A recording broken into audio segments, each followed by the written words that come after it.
আমরা দুনিয়াবী জীবনে চলাফেরা করতে গিয়ে বিভিন্ন রোগে শোকে আক্রান্ত হই। এই যে রোগে শোকে আমরা আক্রান্ত হচ্ছে, রোগ ব্যাধিতে আমরা আক্রান্ত হচ্ছি, এটা মনে রাখতে হবে এটা আল্লাহ রাব্বুল আলামিনের পক্ষ থেকে আমাদের জন্য পরীক্ষা। এটা কার জন্য, কার পক্ষ থেকে পরীক্ষা? আল্লাহর পক্ষ থেকে আমাদের জন্য পরীক্ষা। তার বাস্তব উদাহরণ হচ্ছে নবী রাসূলগণ। এই পৃথিবীর বুকে নবী রাসূলগণ অনেক নির্যাতনের শিকার হয়েছে, অনেক রোগ ব্যাধিতে আক্রান্ত হয়ে তারা কষ্ট পেয়েছে। তারপরও নবী রাসূলগণ সেই বিপদে আপদে সর্বাগ্যে ধৈর্য ধারণ করে সফলতার সাথে তারা জীবন যাপন করেছেন। কিন্তু আল্লাহ রাব্বুল আলামিন যে সকল বান্দাদেরকে বেশি বেশি ভালোবাসেন ভাই, সেই সকল বান্দাদেরকে আল্লাহ রাব্বুল আলামিন বেশি বেশি পরীক্ষাও করেন।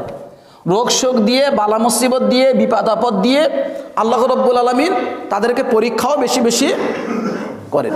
রাসূল সাল্লাল্লাহু আলাইহি ওয়াসাল্লাম 2956 নম্বর হাদিস মুসলিমের ভিতরে পেয়ে যাবেন।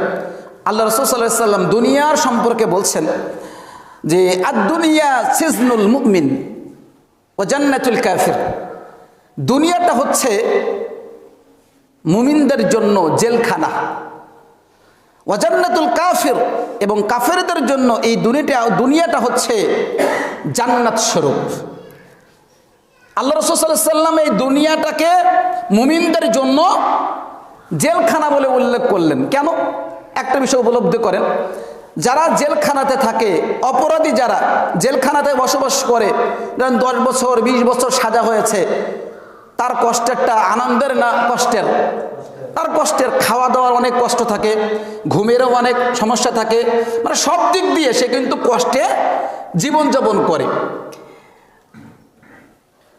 আল্লাহ রাসূল এটাই উদাহরণ দিচ্ছেন, জেলখানাতে কয়েদিরা, আসামিরা যেভাবে করে কষ্টে দিন অতিবাহিত করে, ঠিক তদ্রূপ মুমিন ব্যক্তি যারা, তারা এই দুনিয়াকে প্রাধান্য দেয় না, তারা সন্তান সন্ততিকে প্রাধান্য দেয় না, পরিবার পরিজন কাউকে প্রাধান্য না দিয়ে একমাত্র জান্নাত বরসাই আল্লাহকে সন্তুষ্ট করার জন্য তারা পরকালকে প্রাধান্য যায়। জোরে বলি সুবহানাল্লাহ।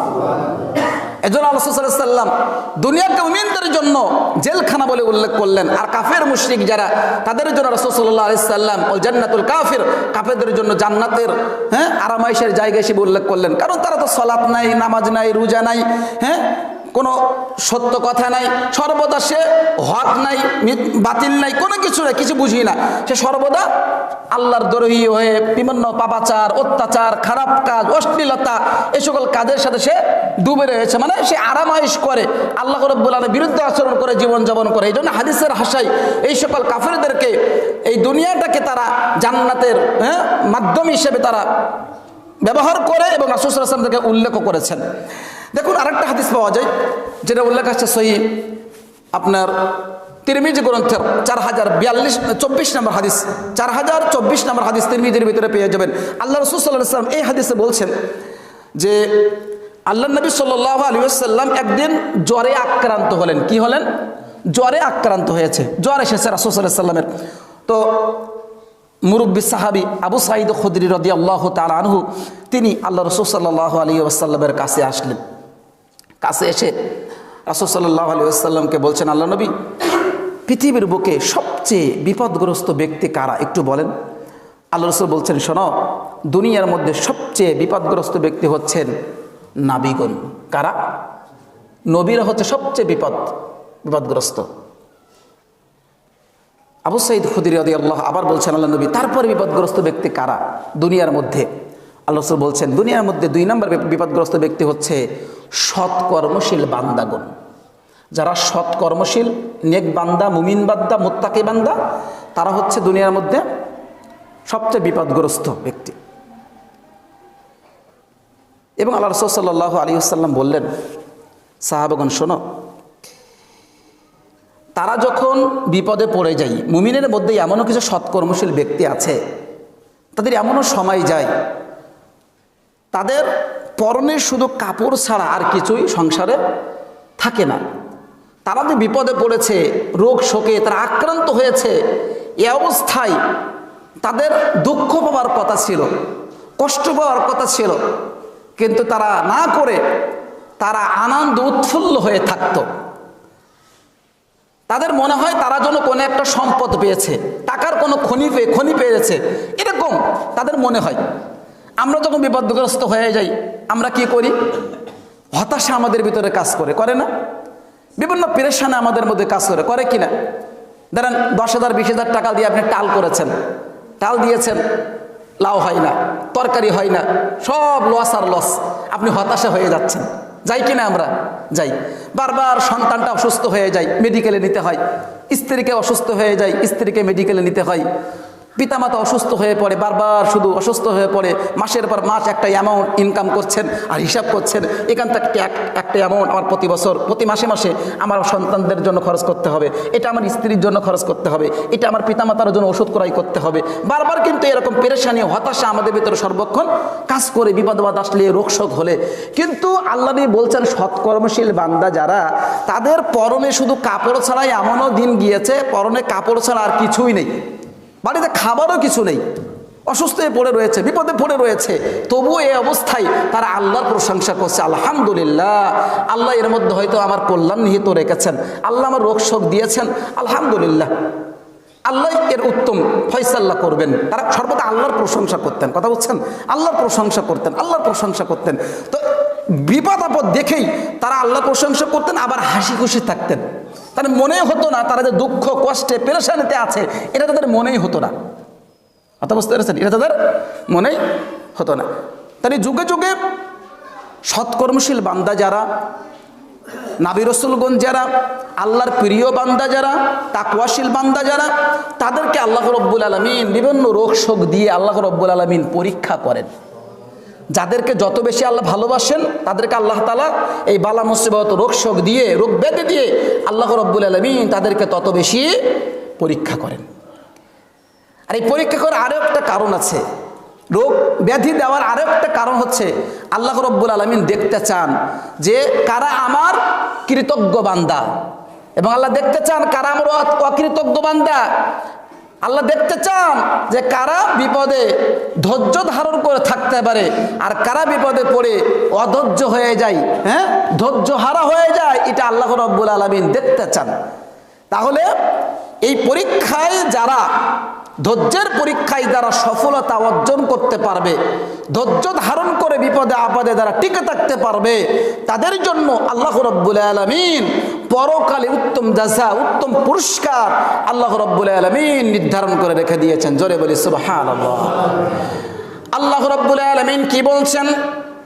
আল্লাহ রাব্বুল আলামিন মহাগ্রন্থ আল কোরআনুল কারীমের মধ্যে এই সকল ধৈর্যশীল বান্দা যারা বিপদে রোগে শোকে যারা বিপদগ্রস্ত হয়ে যায়, তাদের সম্পর্কে আল্লাহ রাব্বুল আলামিনের ঘোষণা কোরআনুল কারীমের সূরাতুল বাকারা 2 নং পারা 2 নং পৃষ্ঠার 155 নম্বর আয়াত।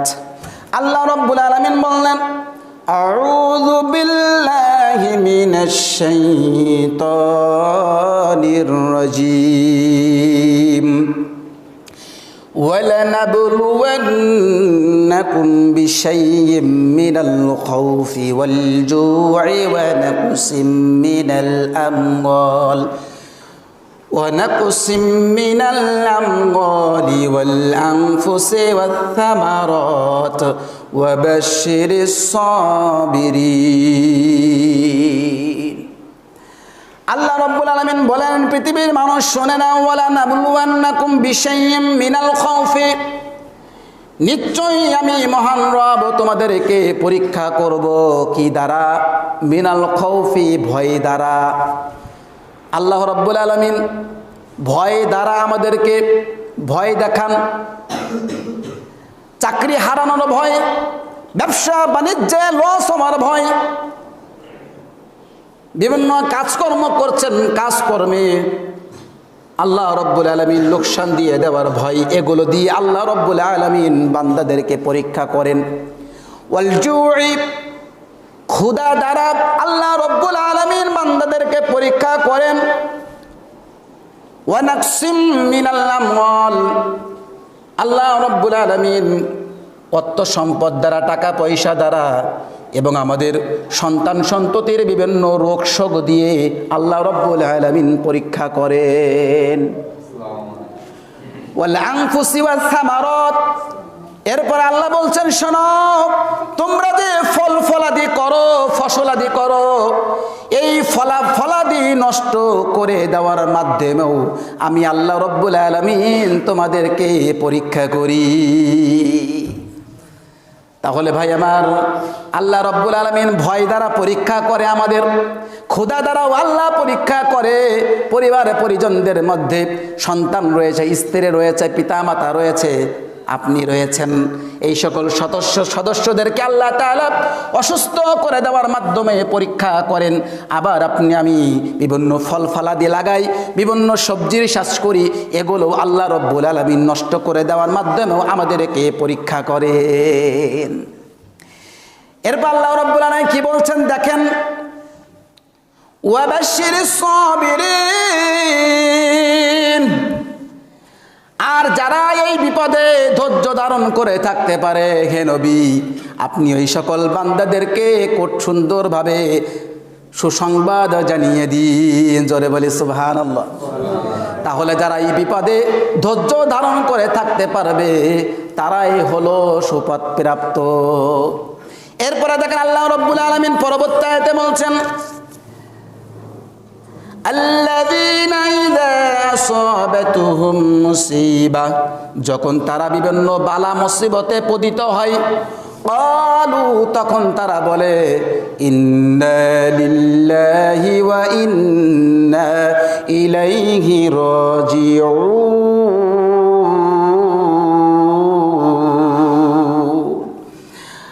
তখন তারা বলে, ইয়া রব, আমরা শুধুমাত্র আপনার জন্য এবং আমরা শুধুমাত্র আপনার কাছেই ফিরে যাব।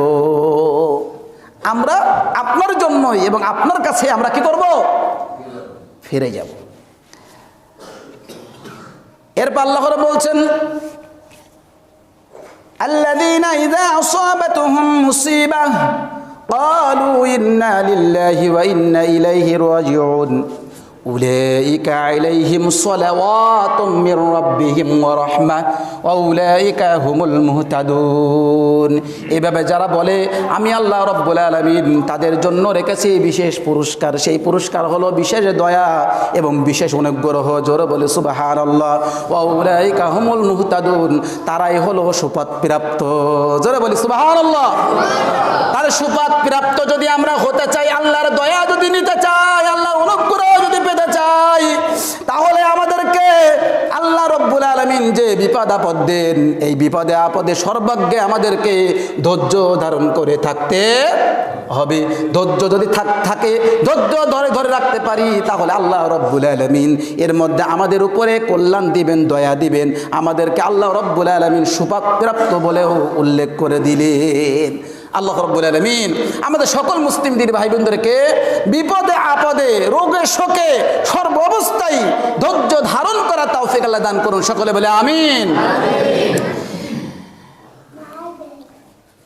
সম্মানিত ভাইরা আমার, তাহলে আমরা বললাম আল্লাহ রাব্বুল আলামিনের কাছে যারা প্রিয়, আল্লাহ রাব্বুল আলামিন যাদেরকে ভালোবাসেন, মূলত তাদেরকে আল্লাহ পরীক্ষা নেন।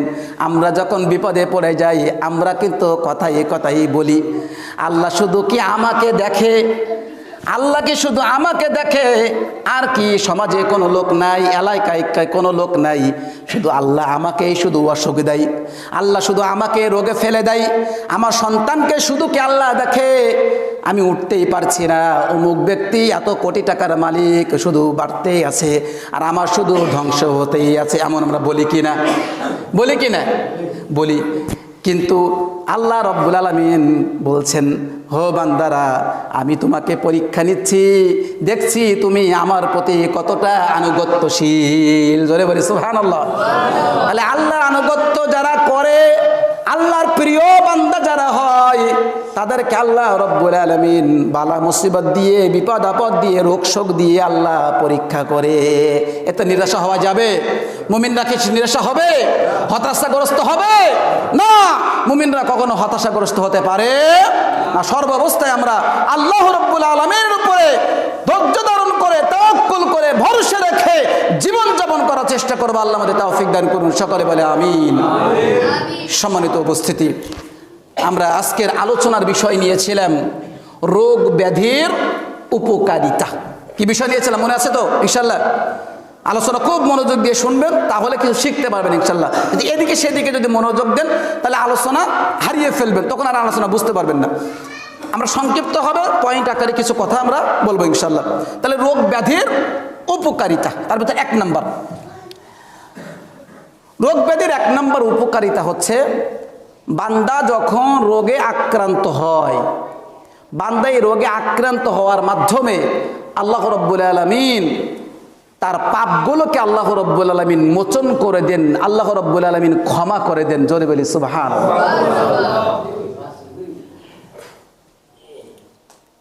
আল্লাহ রাব্বুল আলামিন দেখেন কুরআনুল কারীমের সূরাতুর রুম 30 নম্বর আয়াতের মধ্যে আল্লাহ রাব্বুল আলামিনের ঘোষণা, وَمَا أَصَابَكُم مِّن مُّصِيبَةٍ فَمَا كَسَبَتْ أَيْدِيكُمْ وَيَعْفُو عَن كَثِيرٍ। আল্লাহু আকবার।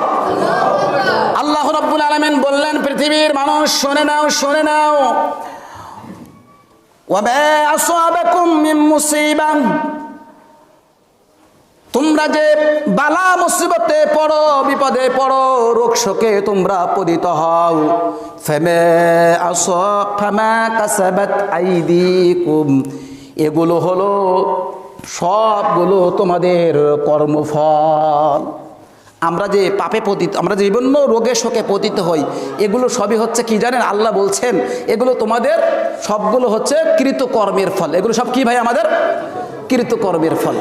ওয়ায়াফু আন কাসীর, আল্লাহ বলছেন শোনো, কিন্তু আমি আল্লাহ রাব্বুল আলামিন কতক বান্দাকে রোগ শোক দেই, এই রোগের মাধ্যমে আমি তার বান্দার গুনাহগুলোকে আমি আল্লাহ ক্ষমা করে দেই। সুবহানাল্লাহ। তাহলে রোগের মাধ্যমে আল্লাহ কি করেন? বান্দার গুনাহ কি করেন? মোচন করে দেন। গুনাহ হলে বান্দার পাপগুলো মোচন হয়। প্রখ্যাত সাহাবী আবু হুরায়রা রাদিয়াল্লাহু তাআলা আনহুমা হতে বর্ণিত, তিনি বলেন, সহিহুল বুখারী 5641 নম্বর হাদিস, সহিহ মুসলিমের ভিতরে পেয়ে যাবেন 2573 নম্বর হাদিস। আবু হুরায়রা রাদিয়াল্লাহু তাআলা আনহু হতে বর্ণিত, তিনি বলছেন রাসূল সাল্লাল্লাহু আলাইহি ওয়াসাল্লাম বলেছেন, যখন কোনো মুসলিমগণ রোগে শোকে আক্রান্ত হয়, বিপদে আপদে পতিত হয়, দুঃখ কষ্টে পতিত হয়, হতাশার মধ্যে দিন অতিবাহিত করে, অথবা তার শরীরে যদি সামান্য একটা কাঁটাও ফোটে, এর মাধ্যমেও আল্লাহ রাব্বুল আলামিন তার পেছনের পাপগুলোকে আল্লাহ ক্ষমা করে দেয়। জোরে বলি সুবহানাল্লাহ। আব্দুল্লাহ ইবনে মাসউদ রাদিয়াল্লাহু তাআলা আনহু হতে বর্ণিত, তিনি বলেন, সহিহুল বুখারীর 2571 নম্বর হাদিস, একদা রাসূলুল্লাহ সাল্লাল্লাহু আলাইহি ওয়াসাল্লাম জ্বরে আক্রান্ত হয়ে পড়লেন। আব্দুল্লাহ ইবনে মাসউদ রাদিয়াল্লাহু তাআলা আনহু আল্লাহ রাসূলকে দেখতে গেলেন। রাসূলের কাছে গিয়ে রাসূলের পাশে বসলেন। রাসূলের পাশে বসে রাসূলের হাতটা ধরলেন, ধরে বলছেন, ইয়া নবী, হে মুহাম্মদ রাসূলুল্লাহ সাল্লাল্লাহু আলাইহি সাল্লাম, আপনার শরীরে তো ভীষণ জ্বর। আল্লাহ নবী বলছেন, হে আব্দুল্লাহ ইবনে মাসউদ, তুমি ঠিক বলেছো, আমার শরীরে ভীষণ জ্বর। তবে শোনো, তোমরা দুইজন ব্যক্তি জ্বরে আক্রান্ত হও, এই জ্বরে আক্রান্ত হওয়ার মাধ্যম, আর আমি একাই সেই জ্বরে আক্রান্ত হই। মানে দুইজন ব্যক্তি জ্বরে আক্রান্ত হলে যত কষ্ট পাও, আমি এই দুইজনের সমপরিমাণ কষ্ট আমি একাই পাই আমি যখন জ্বরে আক্রান্ত হই। আল্লাহু আকবার। চিন্তা করেন, আল্লাহ নবী এই কথা বলছেন যে আমি জ্বরে আক্রান্ত হই। তখন আব্দুল্লাহ ইবনে মাসউদ রাদিয়াল্লাহু তাআলা আনহু বলছেন, আল্লাহ নবী, তাহলে তো আপনার জন্য দ্বিগুণ নেকি রয়েছে।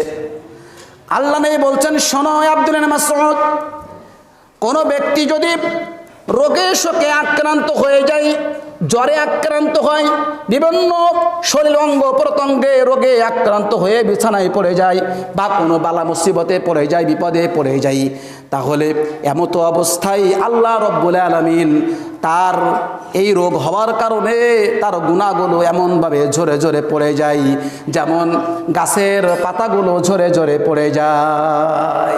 সুবহানাল্লাহ।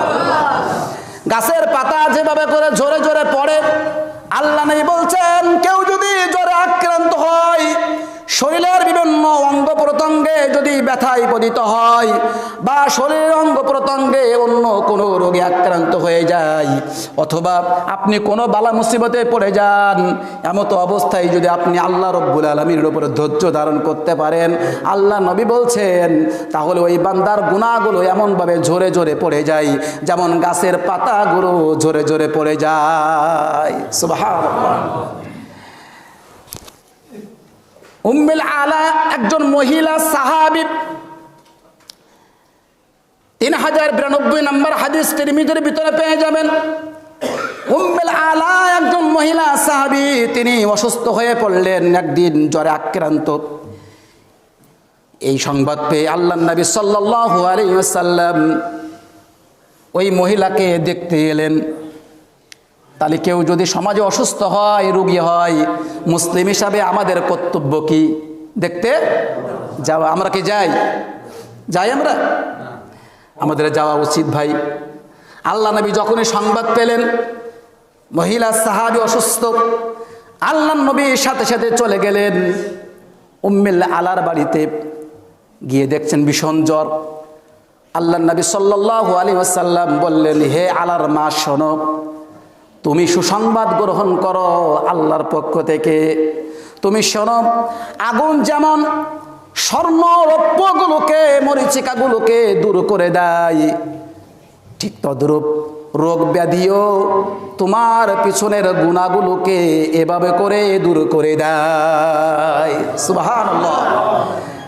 আগুন যেমন মরীচিকাগুলো স্বর্ণরৌপ্যের উপরে পড়ে যায়, সেগুলো যেমন দূর করে দেয়, আল্লাহ নবী বলছেন, হে উম্মুল আলা, আলার মা, শোনো, তুমি যে পাপ, তোমার যে জ্বর হয়েছে, এই জ্বরের কারণে, রোগের কারণে তোমার পিছনের গুনাহগুলো এভাবে ঝরে ঝরে পড়ে যায়। সুবহানাল্লাহ। তাহলে ভাইরা আমার, রোগ হলে উপকার আছে না নাই? আছে। কিন্তু যখন রোগে আমরা আক্রান্ত হয়ে যাই, তখন শুধু আমরা উপহাস করি। আমরা বলি রোগ শুধু আমাকে দেখে, আর কাউকে দেখে না। রোগকে আমরা অনেক ক্ষেত্রে গালিও দেই কিনা? রোগকে আমরা গালি দেই, বিভিন্ন খারাপ ভাষায় আমরা গালি দেই, কিন্তু রোগকে গালি দেওয়া যাবে না। আপনি রোগকে গালি না দিয়ে ধৈর্য ধারণ করে ধরে থাকতে পারেন, এই রোগ হওয়ার কারণে আপনার পিছনের গুনাহগুলো জোরে জোরে পড়তে থাকে। জোরে বলে সুবহানাল্লাহ। তবে এখানে একটা সত্য রয়েছে ভাইজান, সেটা হলো ঈমান থাকতে হবে।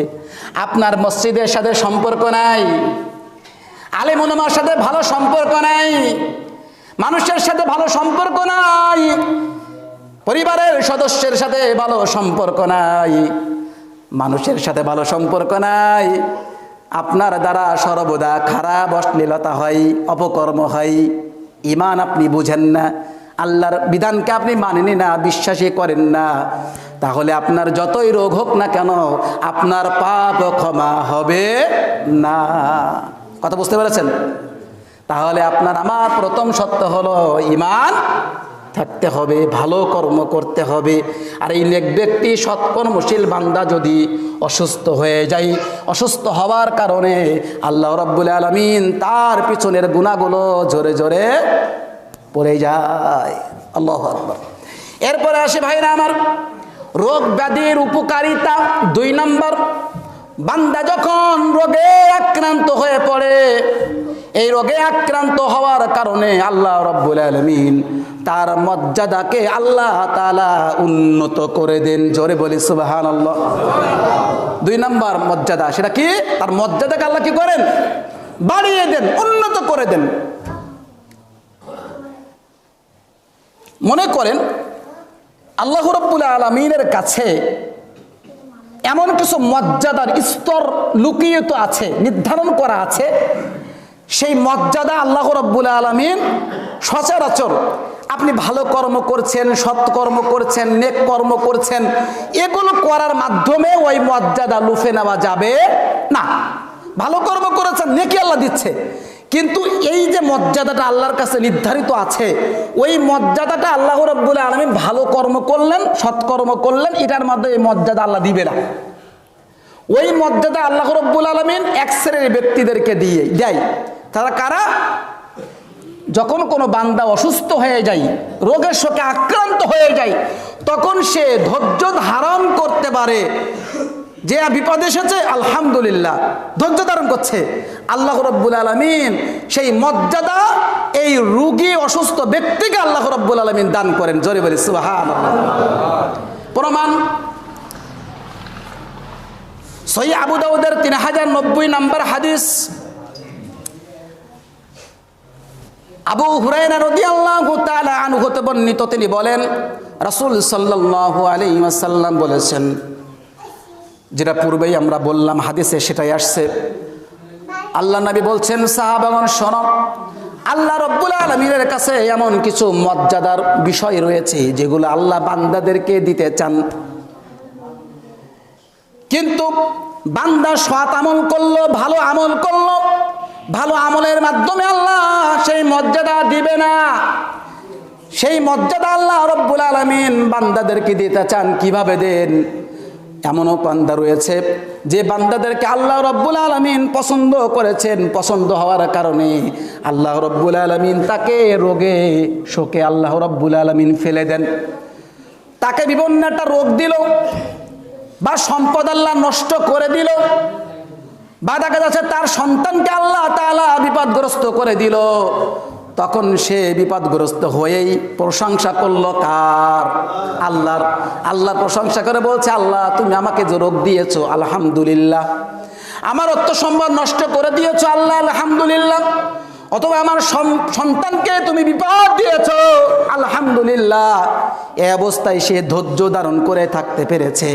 আল্লাহ রাব্বুল আলামিন বলেন, আমি আমার ওই বান্দার প্রতি খুশি হয়ে গেলাম। ওই বান্দাকে আমি যে মর্যাদা নিচের কাছে রেখে দিলাম, সেই মর্যাদা আমি আমার ওই বান্দাকে দিয়ে দিলাম। জোরে সুবহানাল্লাহ। তাহলে সেই মর্যাদা আল্লাহ তাআলা দিয়ে দেন। কাদেরকে দেন? যারা বিপদে পড়ে, রোগের শোকে অসুস্থ হয়ে ধৈর্য ধারণ করে থাকতে পারে, তাদেরকে আল্লাহ রাব্বুল আলামিন এই মর্যাদা দিয়ে ভূষিত করেন। জোরে বলি সুবহানাল্লাহ। আরেকটা হাদিস আপনাদেরকে বলি, 2572 নম্বর হাদিস সহিহ মুসলিমের, আবু হুরায়রা রাদিয়াল্লাহু তাআলা আনহু হতে বর্ণিত, তিনি বলেন রাসূল সাল্লাল্লাহু আলাইহি ওয়াসাল্লাম বলেছেন, কোন মুসলিম বান্দার যদি, মুমিন বান্দার যদি শরীরে সামান্য একটু কাটা ফুটে যায়, আমাদের শরীরে কাটা ফুটে কে ফোটে না? পায়ে আমাদের কাটা ফুটে কে ফোটে না? কাটা বাঁধে না আমাদের? অনেক ক্ষেত্রে বেঁধে যায়, অসাবধানতার কারণে অনেক হয়ে যায়। তো আল্লাহর নবী বলছেন, শোনো, কোন মুমিন বান্দার শরীরে যদি সামান্য একটু কাটা বেঁধে যায়, ফুটে যায়, অথবা এর চাইতে সামান্য কোনো আঘাত যদি বান্দার শরীরে লেগে যায়, এই অবস্থায় যদি বান্দা ধৈর্য ধারণ করে থাকতে পারে, তাহলে আল্লাহ তাআলা এর মাধ্যমে ওই বান্দার একটা মর্যাদা আল্লাহ বৃদ্ধি করে দেয় এবং একটা গুনাহ আল্লাহ মোচন করে দেয়। সুবহানাল্লাহ। তাহলে আমরা 2 নম্বর রোগ ব্যাধির উপকারিতা আমরা জানলাম। যদি বান্দা রোগে শোকে আক্রান্ত হয়ে যায়, তাহলে এই রোগের মাধ্যমে আল্লাহ রাব্বুল আলামিন তার মর্যাদাকে কি করে দেয়? বৃদ্ধি করে দেয়, বাড়িয়ে দেয়। এরপরে আসেন নাম্বার 3, রোগ ব্যাধির উপকারিতা। নাম্বার 3 হলো, বান্দা যখন রোগে আক্রান্ত হয়ে যায়, রোগে আক্রান্ত হওয়ার মাধ্যমে আল্লাহ রাব্বুল আলামিন সুস্থ অবস্থার নেকিগুলো তার আমলনামায় লিপিবদ্ধ করে দেয়। জোরে বলে সুবহানাল্লাহ। আলোচনা মনোযোগ দিয়ে শুনতে হবে, এদিক সেদিকে কথা বললে হবে না, তো আলোচনা বিঘ্ন হারিয়ে যায়। বাচ্চাগুলোকে সবাই একটু যার যার মতো করে, যার যার বাচ্চা নিয়ে এসেছেন এ করে রাখেন, একটু সবাই নিয়ন্ত্রণে রাখেন। কথা বললে কথার সময় যদি কথা বলে এদিকে সেদিকে তাকান, তাহলে কথার আলোচনাও বিঘ্ন হয়ে যায়। কথা বুঝতে পেরেছেন? আলোচনার চেষ্টা হারিয়ে যায়। মনোযোগ দিয়ে এক খোয়ালে, বেশিক্ষণ সময় নেব না ইনশাল্লাহ, তাড়াতাড়ি শেষ করে দিচ্ছে, শেষ করে দেবো ইনশাল্লাহ। তো বলছিলাম 3 নাম্বার, ভালো করে বুঝবেন, বান্দা যদি রোগে আক্রান্ত হয়, তাহলে সুস্থ অবস্থায় আপনি যদি কোনো ভালো আমল করেন, সেই ভালো আমলের নেকিগুলো আপনার আমলনামায় লিপিবদ্ধ হতে থাকে। জোরে বলি সুবহানাল্লাহ। উদাহরণ দিলে বুঝবেন। মনে করেন আমি অসুস্থ হয়ে পড়লাম, তা আমি যখন সুস্থ ছিলাম তখন যে ইবাদতগুলো করতে পারতাম, অসুস্থ হয়ে গেছে, এখন কি সেই ইবাদত আমি করতে পারছি ভাই? আমরা কি পারছি? আপনি অসুস্থ হয়েছেন, সুস্থ অবস্থায় যে ইবাদতগুলো করতে পেরেছিলেন, মনে করেন মসজিদে এসে সালাত আদায় করতে পেরেছে সুস্থ অবস্থায়, এখন অসুস্থ হয়ে পড়ে বিছানায় পড়ে রয়েছেন, আপনি এখন মসজিদে এসে আল্লাহর ইবাদত করতে পারছেন? পাচ্ছেন না। ভালো ভালো কাজ করতেন সুস্থ অবস্থায়, নিয়মিত আমলগুলো করতেন, কিন্তু অসুস্থ হয়েছেন, সে আমলগুলো আপনি করতে পাচ্ছেন না। কিন্তু আল্লাহ দেখেন কত দয়াশীল আমাদের প্রতি, যে আপনি যে অসুস্থ হয়ে পড়লেন, ফেরেশতাদেরকে আল্লাহ বলবেন, ফেরেশতারা আমার বান্দা সুস্থ অবস্থায় যে সৎ আমলগুলো করত, এখন অসুস্থ হয়েছে, সে সৎ আমল করতে পারছে না, তোমরা সেই সৎ আমলের নেকিগুলো তার আমলনামায় লিপিবদ্ধ করে দাও। জোরে বলে সুবহানাল্লাহ। কত মর্যাদা আপনি চিন্তা করেছেন? তাহলে মৃত্যু আসার পূর্বেই, অসুস্থ হওয়ার পূর্বেই সুস্থতাকে আমাদেরকে মূল্যায়ন করতে হবে। অসুস্থ হয়ে গেলে তখন আমরা এই যৌবনকালটাকে আর মূল্যায়ন করতে পারবো না ভাই, সুস্থতাকে মূল্যায়ন করতে পারবো না ভাই।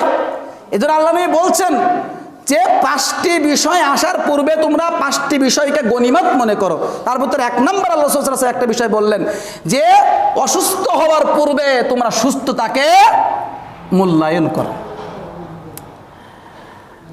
তাহলে আল্লাহ রাব্বুল আলামিন আপনার আমার আমল নামায়, যদি আমরা নিয়মিত কোনো সৎ আমল করি, অসুস্থ হয়ে যাই, অসুস্থ হয়ে গেলে আমল করতে পারছি না, কিন্তু ওই সৎ আমলের নেকিগুলো আপনার আমল নামায় অটোমেটিকলি ফেরেশতাগুলো লিপিবদ্ধ করে থাকেন। সুবহানাল্লাহ।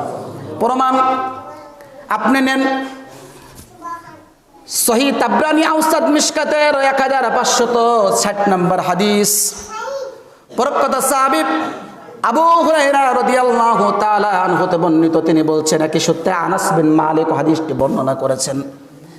আনাস বিন মালিক রাদিয়াল্লাহু তাআলা আনহু বলছেন, রাসূল সাল্লাল্লাহু আলাইহি ওয়াসাল্লাম বলেছেন, আল্লাহ রাব্বুল আলামিন যখন কোনো মুসলিম মুমিন বান্দাকে রোগ দিয়ে আল্লাহ পরীক্ষা করেন, যখন কোনো মুসলিম বান্দাকে, মুমিন বান্দাকে রোগ দিয়ে আল্লাহ পরীক্ষা করেন, তখন ফেরেশতাদেরকে আল্লাহ ডেকে বলেন, ফেরেশতা মণ্ডলী শোনো, আমার এই বান্দা দুনিয়াতে অনেক ভালো ভালো আমল করত, নিয়মিতভাবে ভালো ভালো কাজ করত, এখন সে অসুস্থ হয়ে গেছে, এখন সে ভালো আমলগুলো করতে পারছে না।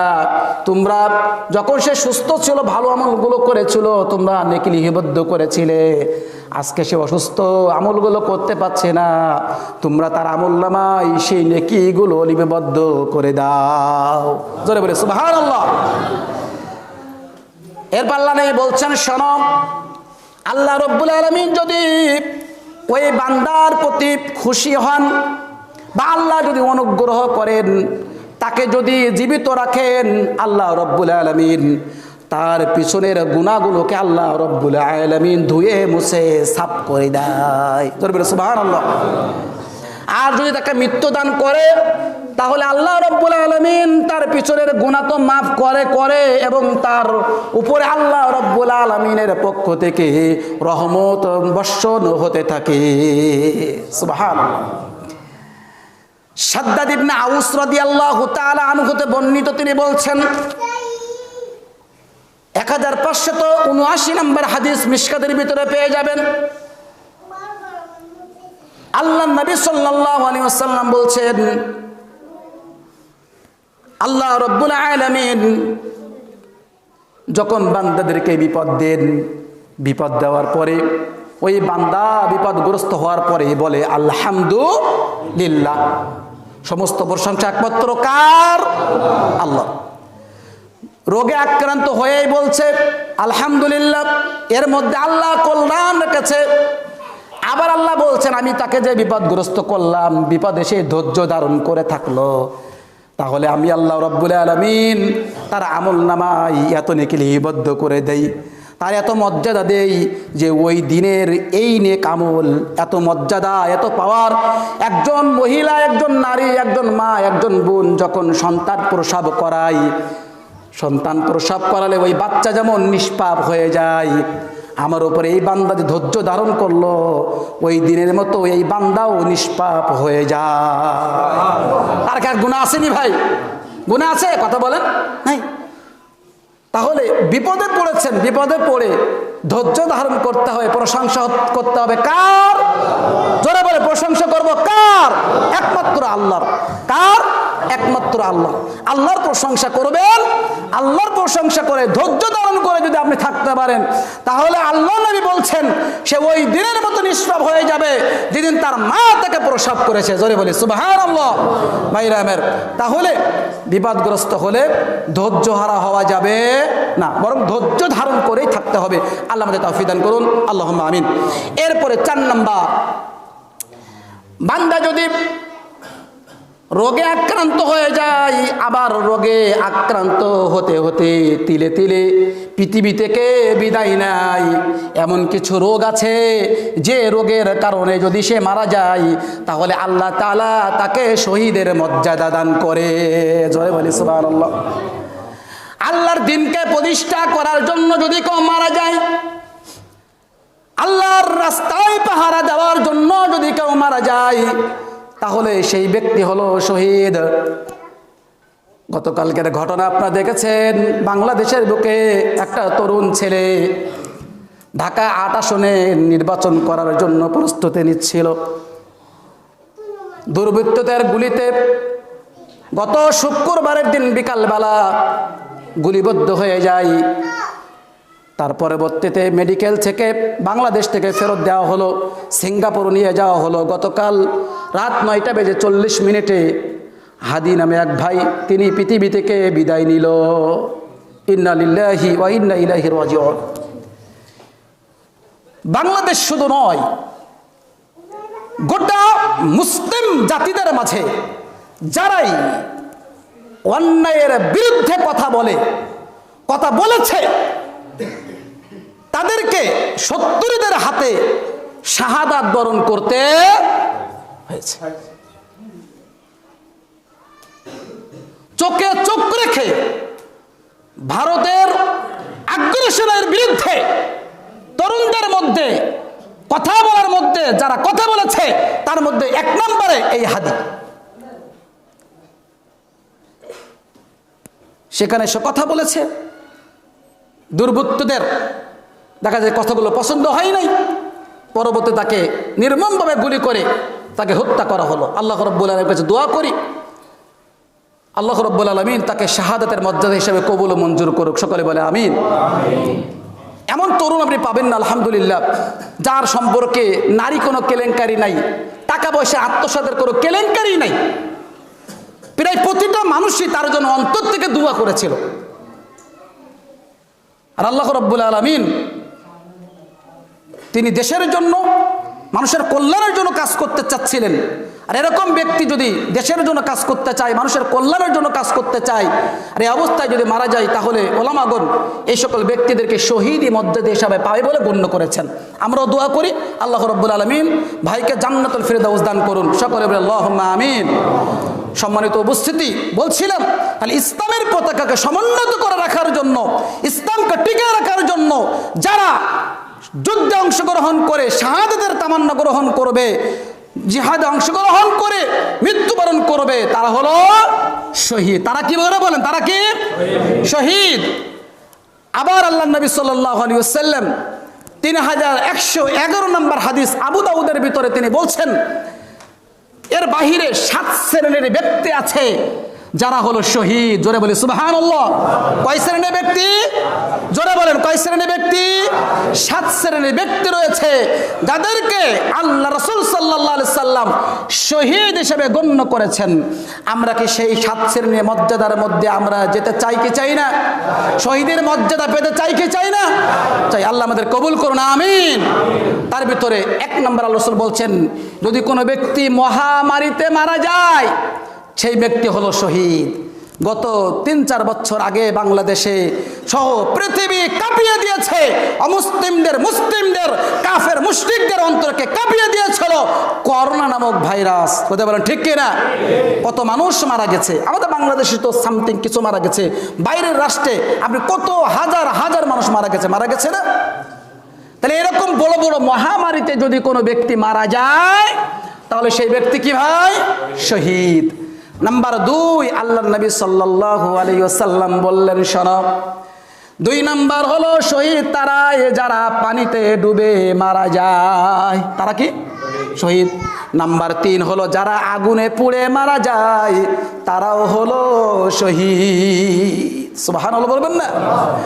নাম্বার 4 আল্লাহর নবী বললেন, যে সকল মায়েরা গর্ভধারণ করেছে, পেটে সন্তান রয়েছে, ওই সন্তান পেটের মধ্যে মারা যায়, ওই শিশু বাচ্চাটিও শহীদ। মারা যায় কি যায় না?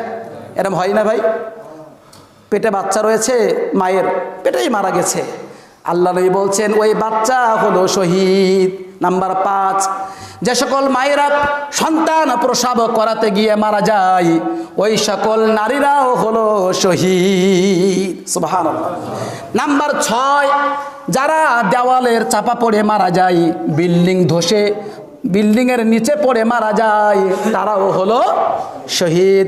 নাম্বার 7 হলো যারা পেটের পীড়ায় মারা যায়, পেট ব্যথা হতে পারে, কলেরা হতে পারে, ডায়রিয়া হতে পারে, এরকম যদি কোনো পেটের পীড়ায় মারা যায় আল্লাহর নবী বললেন ওই ব্যক্তিও হলো শহীদ।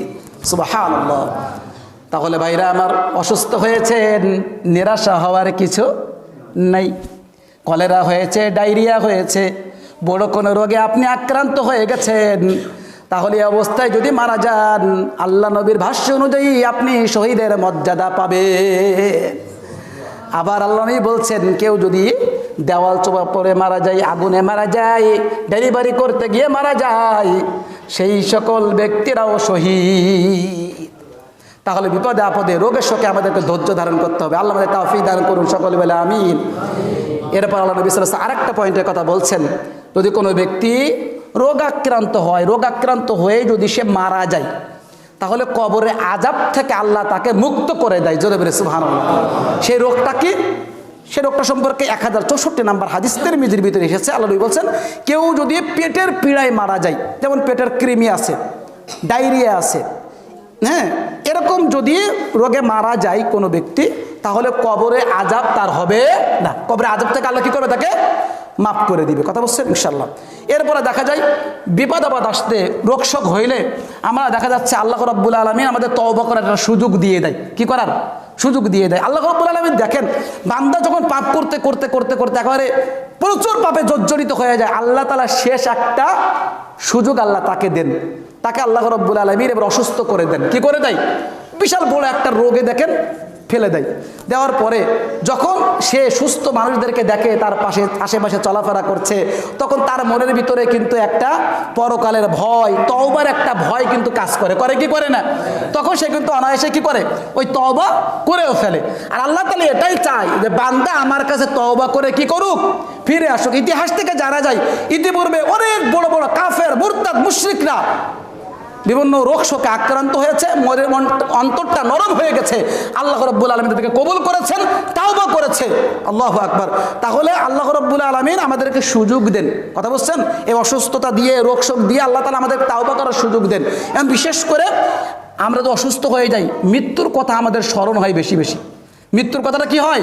স্মরণে চলে আসে। তখন বান্দা তাওবা করে ফিরে আসার মাধ্যমে তখন সে দেখা যাচ্ছে ভালো ভালো সৎ আমল করে পরকালে, ইহকালে কল্যাণ, পরকালে কল্যাণ সে লাভ করতে পারে ইনশাআল্লাহ। সুতরাং সময় যেহেতু স্বল্পতা, কথায় দীর্ঘায়িত করব না আমরা। তো আমরা পরিশেষে মূল যে মেসেজটা আমরা দিতে চাই, রোগ ব্যাধির ইসলামে উপকারিতা আছে, আছে না নাই? আছে। তাহলে এই রোগ ব্যাধি হলে আমরা কখনো এই রোগকে আমরা গালি দিব না। রোগকে আমরা কি করব না? গালি দিব না। অনেকে আমরা রোগকে গালি দেই, খারাপ ভাষায় কথা বলি, বিভিন্নভাবে মন্তব্য করি, কিন্তু না, রোগ হয়েছে, প্রশংসা হবে কার? আল্লাহর। ধৈর্য ধারণ করবে একমাত্র কার উপরে? আল্লাহর উপরে ধৈর্য ধারণ করে, তাওয়াক্কুল করে আপনি শুধু বলবেন আল্লাহ আমার রোগ দিয়েছে, আলহামদুলিল্লাহ, এর মধ্যে তো আল্লাহ কল্যাণ রেখেছেন, আল্লাহ আমাকে সুস্থ দান করবে, আল্লাহ আমাকে ভালো করবে ইনশাআল্লাহ। সুতরাং নিরাশা না হয়ে আমরা সর্বদা বিপদে আপদে সর্বজ্ঞ অসুস্থতায় আমরা আল্লাহ রাব্বুল আলামিনের কাছেই তাওবা ইস্তেগফার করব, আল্লাহর কাছে ধৈর্য ধারণ করব, আল্লাহর উপর তাওয়াক্কুল করব, আল্লাহ রাব্বুল আলামিনকে ভয় করে জীবন যাপন করার চেষ্টা করব। আল্লাহ আমাদের সেই তৌফিক দান করুন। সকলে বলি আল্লাহুম্মা আমিন। আল্লাহ তুই বড় দয়াবান, তুই বড় মেহেরবান। আজকের দিনে বৈঠকে যে সকল মুসলিম দিন ভাই বোন উপস্থিত হয়েছে সকলকেই তুমি ইসলামের জন্য কবুল ও মঞ্জুর করে নাও, আমিন। আমাদের